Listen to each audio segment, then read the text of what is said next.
Pemirsa, satu kabupaten hari ini nihil melaporkan tambahan pasien baru yang terpapar COVID-19. Selain tanpa tambahan pasien baru, Kabupaten Karangasem yang masuk zona oranye juga nihil kasus kematian serta melaporkan 4 pasien yang sembuh dari paparan virus corona. Secara total hari ini di Bali melaporkan tambahan 261 pasien baru, menurun drastis dari hari sebelumnya.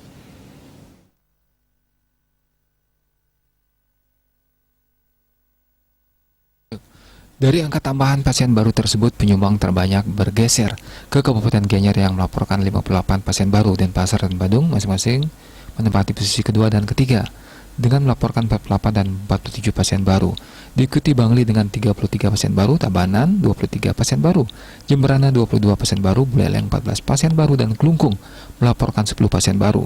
Selain itu, kabupaten lainnya juga melaporkan tambahan 6 pasien baru. Jumlah tambahan itu membuat total kasus yang ditangani Bali mencapai 27.127 kasus.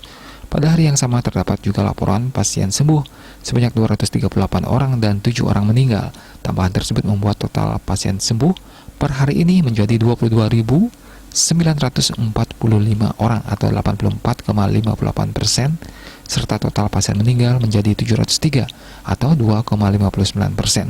Di pihak lain, jumlah pasien COVID-19 yang masih ditangani Provinsi Bali hingga hari ini sebanyak 3.479 orang.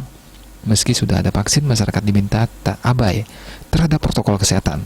Selalu disiplin menerapkan 3M, yakni memakai masker, mencuci tangan dengan sabun di air mengalir, serta selalu menjaga jarak dan menjauhi kerumunan. Dukungan sepenuh hati dari masyarakat tentunya sangat dibutuhkan untuk memutus penyebaran COVID-19 yang semakin masif di tahun 2021 ini. Tetap disiplin melaksanakan protokol kesehatan kapanpun dan dimanapun.